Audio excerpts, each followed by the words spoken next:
Oknum polisi dilaporkan ke Divisi Propam Polda Jawa Timur. Pemkot dan DPRD Surabaya proses perda panti asuhan. Atap ambruk, murid SD berdesakan belajar di satu ruangan.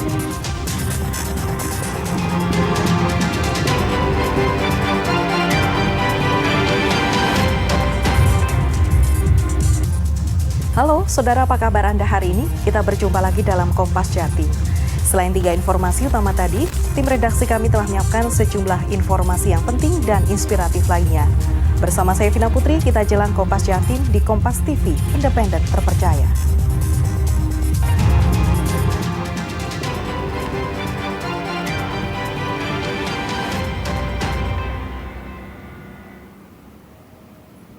Kita buka Kompas Jatim dengan sorotan pertama dari Situbondo. Saudara, polisi menggerebek sebuah industri rumahan di Situbondo yang memproduksi pupuk cair ilegal. Terungkapnya kasus ini atas laporan warga karena bau bahan kimia menyengat dari lokasi produksi. Produksi ribuan botol pupuk cair ilegal ini dilakukan di sebuah rumah kontrakan di Jalan Panji Kidul, Situbondo. Polisi menyita 1.230 botol, 20 drum berisi pupuk cair ilegal dan bahan baku pembuatan pupuk ilegal. Polres Situbondo bekerja sama dengan Dinas Peternakan untuk mengungkap kasus ini. Menurut Kepala Dinas Pertanian Situbondo, Dadang Aris Bintoro, kandungan pupuk cair ini dapat membahayakan tanaman pertanian jika digunakan. Dari hasil penyelidikan polisi, produksi pupuk ilegal ini telah beroperasi 2 tahun lalu. Polisi menetapkan pemilik usaha pupuk ilegal sebagai tersangka dan dijerat pasal Sistem Budidaya Pertanian dan Perlindungan Konsumen. Yang beli itu ada testimoni enggak? Dilakukan penyelidikan, ternyata informasi tersebut ada kegiatan produksi pupuk cair yang dipasarkan keluar. Setelah kami temui di depan TKP, itu sudah siap dikemas dan siap diedarkan ke luar Jawa khususnya. Setelah kami konfirmasi, ternyata pemiliknya menjelaskan memang kegiatan ini sudah berlangsung. Tapi sebelumnya sudah dilakukan kegiatan lebih kurang 1-2 tahun. Bisa dipastikan kalau kandungan tidak sesuai dengan dosis peruntukan, maka akan sangat berbahaya bagi petani. Khususnya untuk konsentrasi petani untuk meningkatkan produktivitas tanaman pangan, padi dan jagung dan sebagainya untuk swasembada pangan. Apanya? Izin usaha, tidak ada izin edar. Yang jelas ini dilarang. Seorang anggota Polsek Karangpilang dilaporkan ke Divisi Propam Polda Jawa Timur atas dugaan pembiaran aksi pengeroyokan oleh sejumlah debt collector ke seorang pengacara.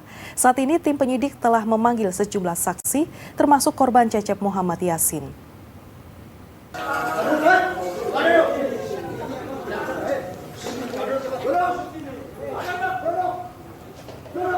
Korban Cecep Muhammad Yasin didampingi kuasa hukumnya Andi Ermawan mendatangi Divisi Propam Polda Jawa Timur untuk memenuhi panggilan penyidik sebagai saksi.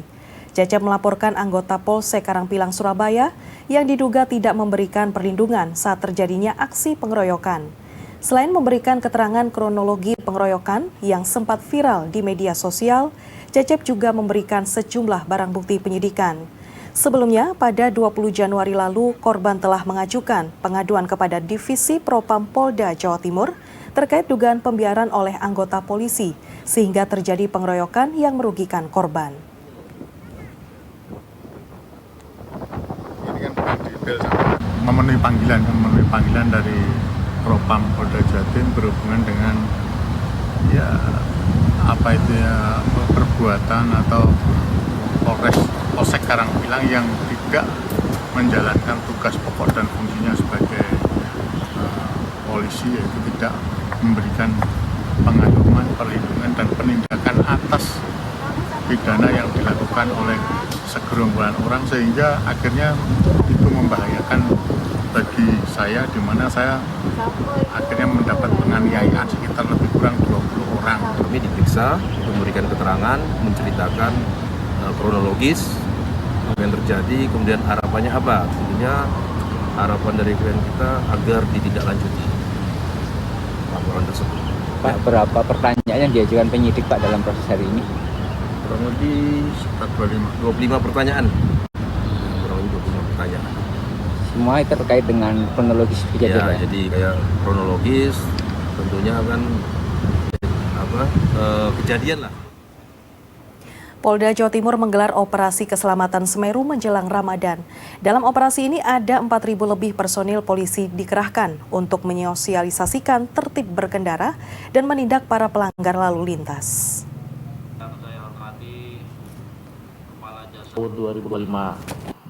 Operasi keselamatan Semeru ini digelar untuk mewujudkan kondisi keamanan, keselamatan, ketertiban, dan kelancaran lalu lintas, terutama menjelang Ramadan. Polda Jawa Timur menggelar operasi keselamatan Semeru selama 2 minggu hingga 28 Februari mendatang. Ada 4.000 lebih personil diterjunkan pada operasi yang bertugas mensosialisasikan tertib berkendara dan menindak para pelanggar lalu lintas. Target operasi diantaranya yaitu menindak pengendara sepeda motor yang berboncengan lebih dari 3, melawan arus, hingga menerobos lampu lalu lintas. Selama 14 hari ke depan, akan ada perhatian ekstra tentunya di bidang lalu lintas. Tidak kurang dari 4.488 personil kita terjunkan untuk melaksanakan kegiatan operasi ini yang merupakan operasi cipta kondisi menjelang pelaksanaan operasi ketupat yang tentunya tidak berapa lama lagi akan kita laksanakan, yakni operasi perayaan Idul Fitri. Sementara itu, menurut data Polda Jawa Timur, angka kecelakaan lalu lintas di Jawa Timur mengalami penurunan 12,37% pada tahun 2024 dibanding pada tahun 2023. Misbahul Munir, Kompas TV, Surabaya, Jawa Timur. Kita ke sorotan berikutnya. Saudara, Pemkot dan DPRD Kota Surabaya memproses peraturan daerah atau Perda Panti Asuhan. Langkah ini dilakukan agar pendirian dan operasional panti asuhan berjalan tertib dan tertata baik. Nggak ada ATK, nggak ada ini. Ini karena saya bilang, ATK ini bisa Perda untuk panti asuhan dalam proses pembahasan Wali Kota Surabaya Eri Cahyadi dengan Komisi D DPRD Kota Surabaya.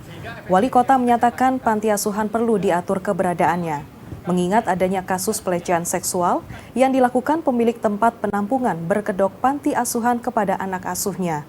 Perda panti asuhan nantinya mengatur mekanisme bantuan dari Pemkot Surabaya kepada panti asuhan lebih jelas dan terdata.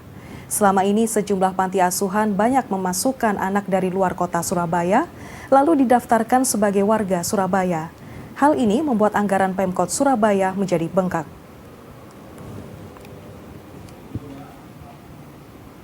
Nah, ini perda ini insya Allah sudah saya koordinasikan dengan beberapa anggota DPRD, dengan Komisi D ya, utamanya semoga bisa segera perda. Karena apa?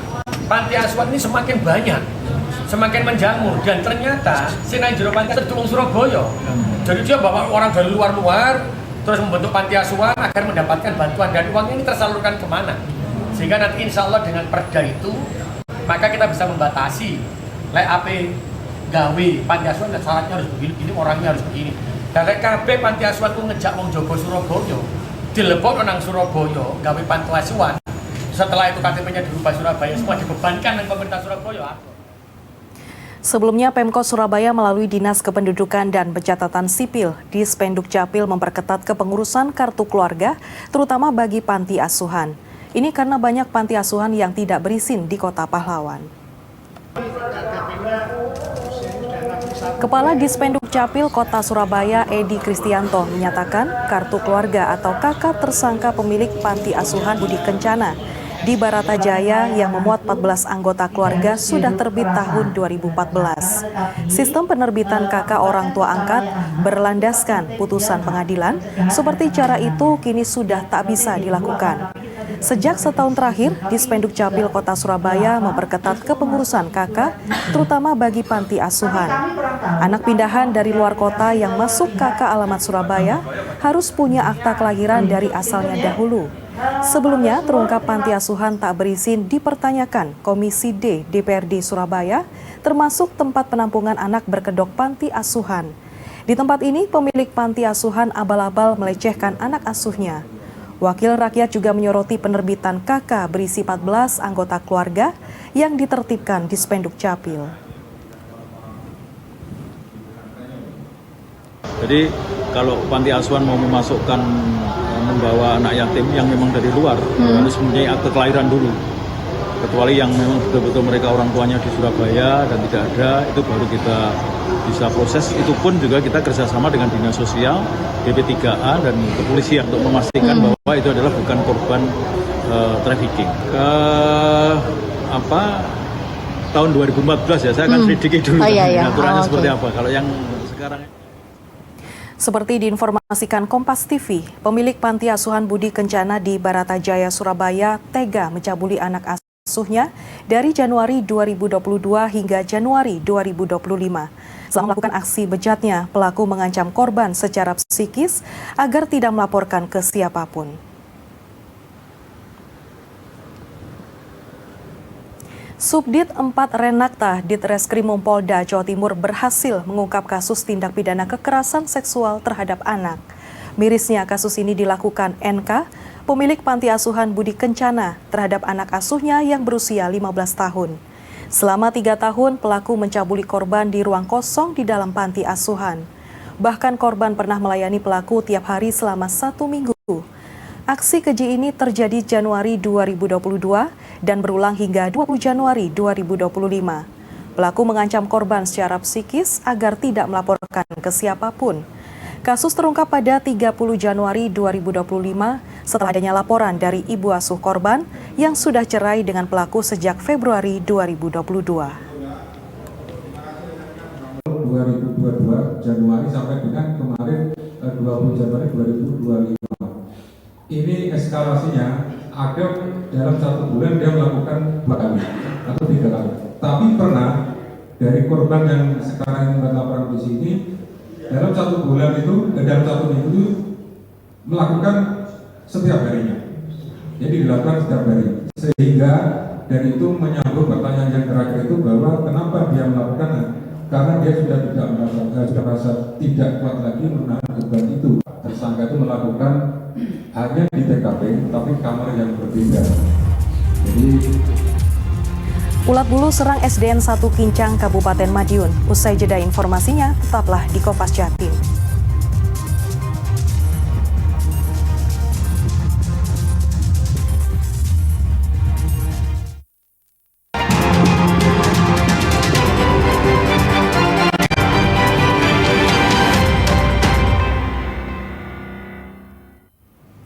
Saudara, pemerintah sudah meluncurkan program cek kesehatan gratis atau CKG secara serentak Senin 10 Februari lalu.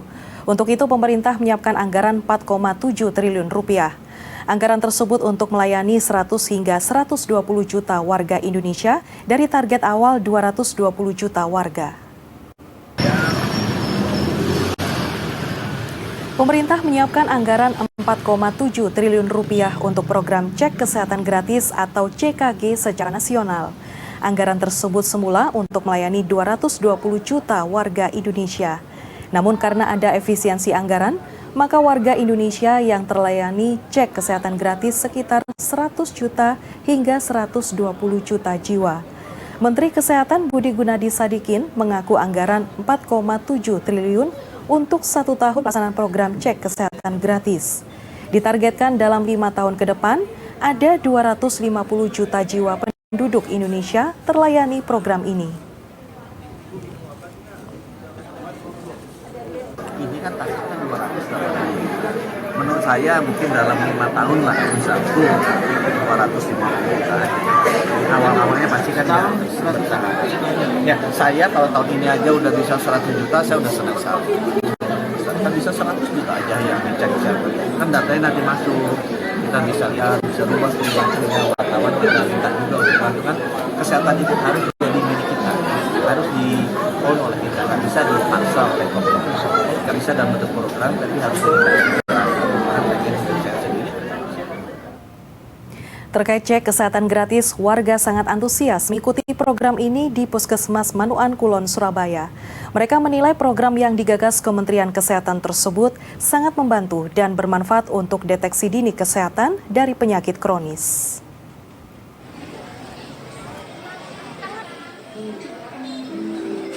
Warga merasa sangat terbantu dengan program cek kesehatan gratis atau CKG. Mereka antusias datang ke puskesmas terdekat. Salah satunya di Puskesmas Manukan Kulon, Surabaya. Bagi warga, cek kesehatan gratis bermanfaat untuk mendeteksi dini kondisi kesehatan agar mengetahui penyakit yang diderita dan bisa mendapatkan penanganan lebih cepat. Keluar apa hasilnya dari pemeriksaan tadi? Keluarnya itu nggak ada, semuanya bagus. Cuma ini tadi yang mungkin karena Pak Menteri mau datang jadi agak tensinya naik. Tensinya kok agak tinggi. Biasanya itu nggak pernah. Mbak, tadi nunggu berapa lama Mbak untuk prosesnya mulai daftar sampai diperiksa tadi kira-kira? Karena saya ini tadi kan hari ulang tahun saya pas bertepatan hari ini ya. Jadi agak didahulukan, jadi cepat. Masalah kekurangan, terus kesehatan, kelibatan,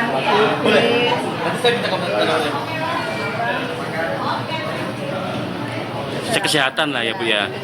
Bu, dengan adanya program kesehatan gratis dari pemerintah ini seperti apa tanggapannya sebagai warga Bu? senang sekali karena kita kan tahu gimana sehat, punya apa ada penyakit enggak, jadi kita bisa menjaga diri. Seneng ya? Apa prosesnya sulit apa mudah? Mudah ya. Ibu tadi daftar online apa daftar langsung di sini? Langsung. Diarahkan sama petugasnya ya. Tadi screening apa aja Ibu? Apa Bu? Cek darah tinggi atau rendah, tensi. Terus apa lagi Bu? Mata. Tekanan darah. Payudara. Oh, payudara. Mata Bu tadi. Belum ya mata ya. Cek kesehatan gratis ditujukan pada bayi hingga usia lansia. Cek tersebut meliputi pemeriksaan mata, telinga, tekanan darah, kolesterol, diabetes, hingga penyakit kronis lainnya. Mahendra Triginanjar, Kompas TV, Surabaya, Jawa Timur. Saudara, atap 2 ruang kelas SDN Curah Nongko 3, Kecamatan Tempurjo, Jember ambruk diterjang angin kencang saat hujan deras. Hal ini membuat puluhan murid kelas 1 hingga kelas 4 terpaksa belajar berdesakan di sebuah ruangan.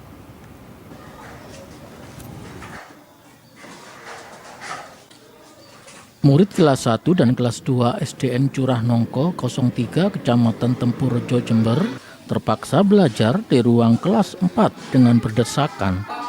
Hal ini dilakukan karena tidak ada ruangan lain yang layak digunakan dalam kegiatan belajar mengajar. Meski kurang nyaman, puluhan murid ini tetap antusias belajar. Menurut keterangan pihak sekolah, sebelumnya atap 2 ruang kelas yakni kelas 1 dan kelas 2 ambruk setelah diterjang angin kencang saat terjadi hujan deras selama beberapa hari. Pasca tidak ada kelas, maka rencananya akan saya taruh di ruang gudang. Kita punya ruangan ya tidak layak sebenarnya, karena memang nggak ada ruang lagi. Nah, rencana kita taruh di gudang di sebelahnya kelas 4. Tapi saat ini belajar di mana teman-teman? Karena memang gudang itu belum sempat kita bersihkan, masih korat karet. Itu sementara kelas 1 kelas 2 kita titipkan jadi 1 di kelas 4. Satu ruangan ada 3 kelas. Gimana rasanya ini? Nggak enak. Kenapa ini? Soalnya rame. Kalau rame nggak bisa konsentrasi. Tapi ini terpaksa ya. Kenapa ruang kelasnya? Ambruk. Pinginnya apa? Pinginnya? Pengen dibangun. Sempat takut nggak kalau kondisi ruang kelas kayak gini? Pihak sekolah berharap pemerintah turun tangan dan melakukan perbaikan atap ruang kelas yang ambruk dan bangunan ruang kelas lain yang diketahui telah rusak akibat termakan usia, sehingga proses kegiatan belajar mengajar para murid tetap berjalan dan tidak terganggu. Hernawan Mustika, Kompas TV, Jember, Jawa Timur. Murid dan guru di SD Negeri Kincang 1, Kabupaten Madiun resah dengan munculnya ulat bulu hingga membuat sejumlah murid mengalami gatal-gatal. Kondisi ini membuat proses belajar di sekolah terganggu.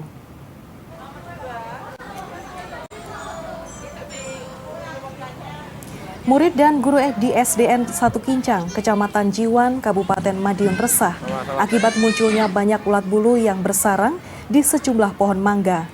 Sejumlah murid mengalami gatal-gatal dan panas di bagian tubuh. Mereka tak sengaja menyentuh ulat maupun terkena bagian bulu ulat saat beraktivitas di lingkungan sekolah.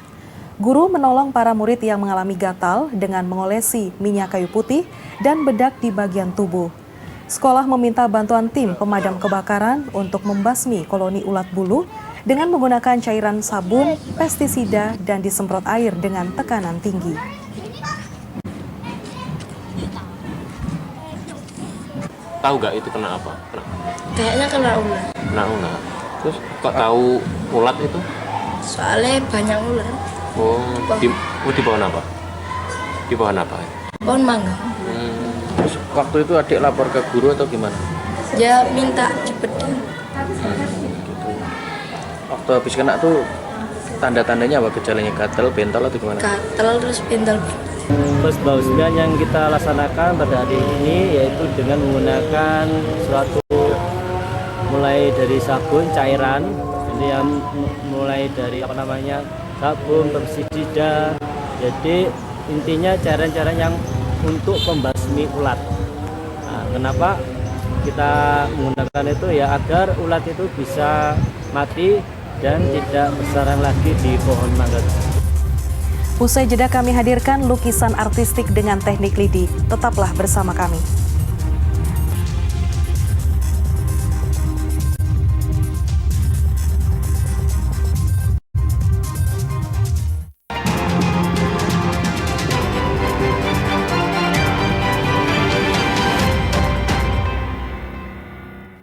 Saudara, biasanya seniman lukis menampilkan kreativitasnya dengan menggunakan cat air maupun cat minyak di atas kanvas. Namun di Surabaya ada pelukis yang juga menjadi salah satu guru besar di Universitas Airlangga, berkreasi melukis dengan teknik menggunakan lidi. Dan informasi ini sekaligus menutup jumpa kita di Kompas Jatim hari ini. Jangan lupa saudara untuk menyaksikan live streaming kami di kompas.tv dan channel YouTube Kompas TV Jawa Timur. Kompas TV, independen terpercaya. Saya Vina Putri, sampai jumpa.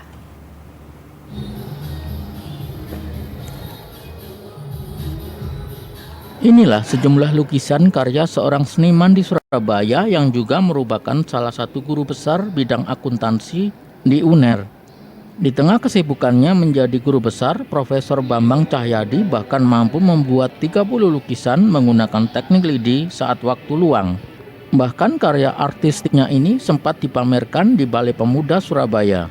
Profesor Bambang Cahyadi melukis dengan lidi agar menghasilkan diferensiasi di dunia seni agar bisa dinikmati oleh masyarakat.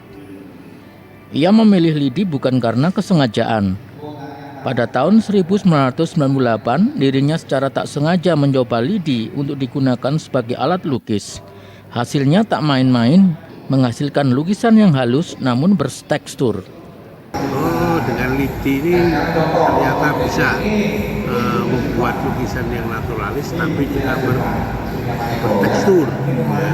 Jadilah yang seperti sekarang itu, lukisan naturalis, realis tapi punya tekstur.